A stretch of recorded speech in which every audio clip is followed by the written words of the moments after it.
Hoy vamos a recorrer juntos una historia que puede cambiar la vida de muchos de nosotros si prestamos la debida atención al secreto que está encerrado en ella. Es una historia realmente muy particular y muy especial. Esta historia ocurre 1 año y 6 meses después del bautismo de Jesús. Ocurre después de que Jesús estuvo un par de meses en la zona de Galilea, como habíamos venido estudiando en los temas anteriores, y Jesús vuelve a Jerusalén. La historia está registrada en San Juan, en el capítulo 5, los versículos 1 al 15. Y ahí nos cuenta la razón por la que Jesús volvió a Jerusalén, a Judea, porque recuerdan que él se había ido de ese lugar para que no siga levantándose la tensión y el odio hacia él, para que se tranquilicen las aguas. Pero dice el versículo 1 que algún tiempo después se celebraba una fiesta de los judíos y subió Jesús a Jerusalén. Esta fiesta que se celebraba era la fiesta de las Pascuas.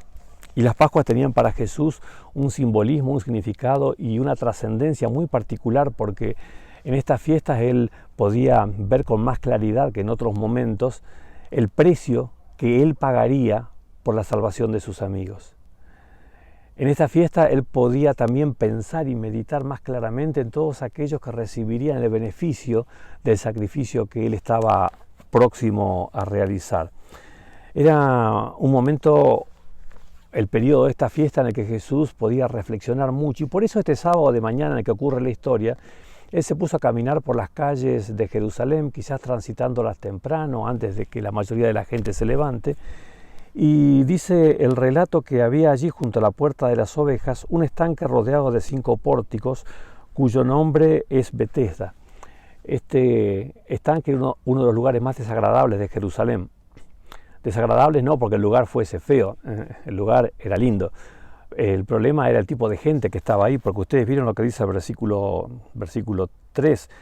Dice que en estos pórticos se habían tendido muchos enfermos, ciegos, cojos, paralíticos. Inclusive entre ellos se encontraba un hombre inválido que llevaba ya enfermo 38 años.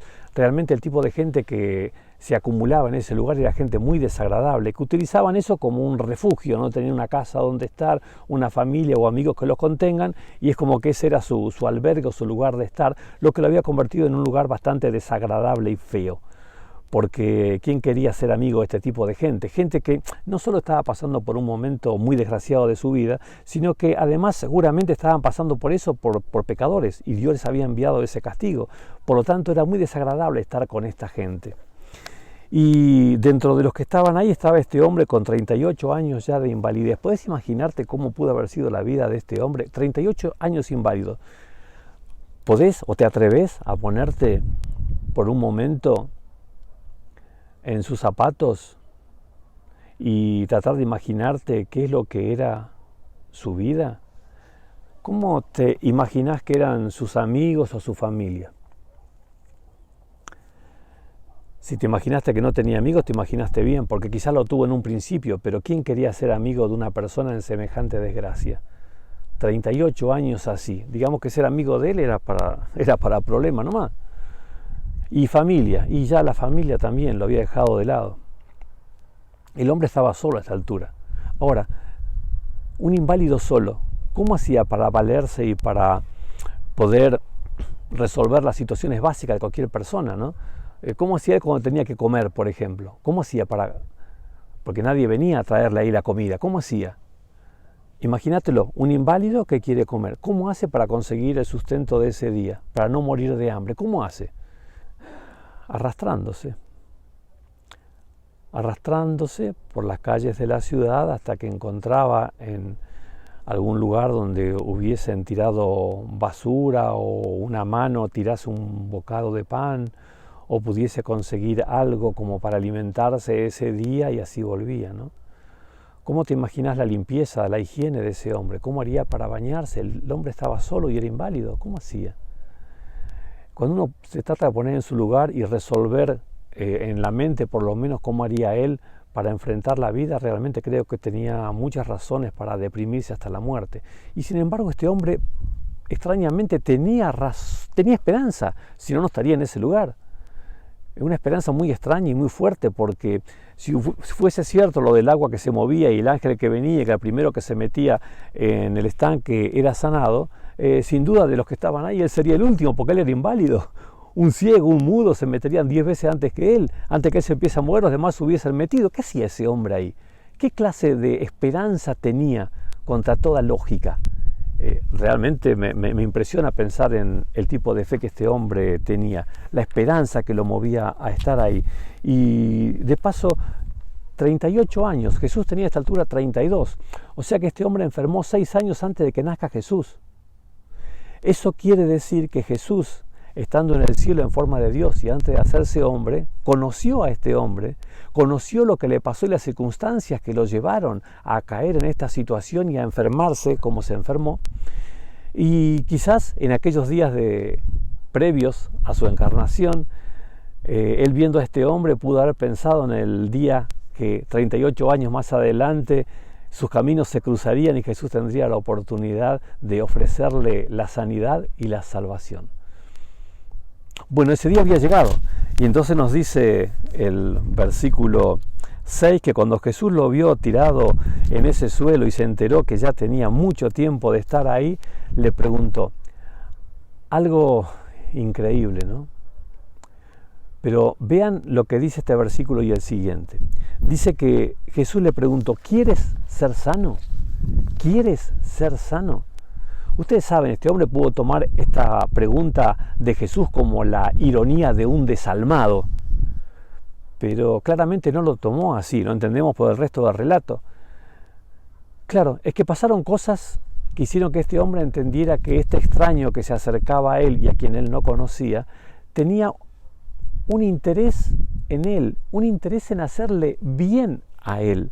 Algo que no estaba acostumbrado a ver en ninguna persona, porque él era invisible para todos, nadie quería verlo siquiera.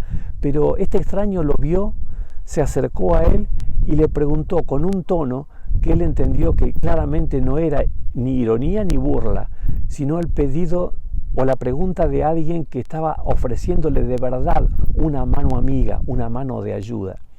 Pero claro, ante una pregunta si quiere ser sano o no, ¿qué debió responder este hombre? ¿Debió responder simplemente sí o no, como la pregunta parecía estar implicando? Sí o no, pero ¿cómo tan fácil? Es que Jesús no entendía. Este hombre pensó, este extraño no entiende. Si yo no tengo quien me dé una mano, quien me ayude. Claro que me quiero sanar, pero es imposible. Estoy rodeado por un entorno de situaciones que hacen que sea absolutamente imposible que yo me sane. Entonces, en vez de contestarle sí o no, el hombre le explicó por qué era imposible y le dijo, Señor, no tengo nadie que me meta en el estanque mientras agite el agua y cuando trato de hacerlo, otro se mete antes. Y Jesús entonces, como no entendiendo la explicación lógica que el hombre le da, Jesús por encima de toda lógica le da una orden impresionante, escalofriante. ¿Qué haría este hombre frente a esa orden que Jesús le estaba dando? Era la oportunidad de su vida. ¿Este hombre la reconocería o la dejaría pasar? Jesús le dijo, levántate, recoge tu camilla y anda, le contestó Jesús. Este hombre pudo quedarse en ese lugar renegando de este extraño que no entendió lo que él le explicó.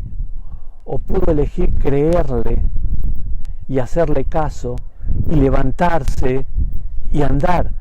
Aunque miles de veces lo había intentado en los años pasados y eso no funcionaba. Pero algo en el gesto, en la palabra de Jesús, hizo que él entienda que ahora tenía sentido hacerle caso. Y este hombre con su mente da las órdenes a sus piernas y sus piernas increíblemente responden de una manera más que perfecta. Dice la historia que al instante el hombre quedó sano y así tomó su camilla y se echó a andar. Pero ese día era sábado. ¡Wow! ¿Podés imaginarte ese hombre dando la orden, levantándose, poniendo su camilla? Yo imagino la boca abierta y estupefacta de los demás enfermos que están en el lugar. mirando lo increíble que está pasando delante de sus ojos y contagiándose todos de la alegría de la experiencia que este hombre está viviendo. Y este hombre sale con la que había sido la compañía de tantas noches, esa esterilla que de día y de noche estaba junto a él. Ahora el dueño la llevaba bajo sus brazos y era sábado ese día, nos recuerda el versículo, ¿no? Y así, envuelto en esa inimaginable alegría, el hombre sale del estanque rumbo al templo para agradecer a Dios. Por eso los judíos le dijeron al que había sido sanado: hoy es sábado, no te está permitido cargar la camilla. ¡Qué reprensión más estúpida! Frente a un hombre que acaba de recibir la sanación divina, alguien que está con la alegría de haber recibido en su vida un milagro imposible de realizarse, se detienen a mirar el detalle de la falla en la norma humana que este hombre estaría infringiendo, en vez de observar el milagro divino que se opera en su vida. Y el hombre, sorprendido, porque en el mejor día de su vida le llega una pregunta tan poco amistosa como esta, que dice: el que me sanó me dijo, recoge tu camilla y anda. Y entonces los judíos vuelven a hacer otra pregunta tan poco amistosa como la anterior y les dicen: ¿quién es ese que te dijo, recógela y anda? El hombre no lo sabía, porque no sabía quién había sido, porque Jesús se había escabullido entre la mucha gente que había en el lugar. Qué cosa, ¿no? Los milagros de Dios que pueden maravillar a unos y enojar a otros. Es muy loco esto. Todo depende de la actitud con la que aceptamos la intervención de Jesús en la vida de las personas. Dice que después de esto Jesús lo encontró en el templo y le dijo: mira, ya has quedado sano, no vuelvas a pecar, no sea que te ocurra algo peor. En este caso Jesús sabía que lo que a este hombre le había pasado era consecuencia de sus malos actos. Él se la había buscado y así había resultado enfermo de esta enfermedad incurable, pero ahora Jesús le está diciendo: no vuelvas a separarte de Dios eligiendo hacer con tu vida lo que se te da la gana. No te separes de Dios para que no vuelva a pasarte algo similar, para que no recaigas.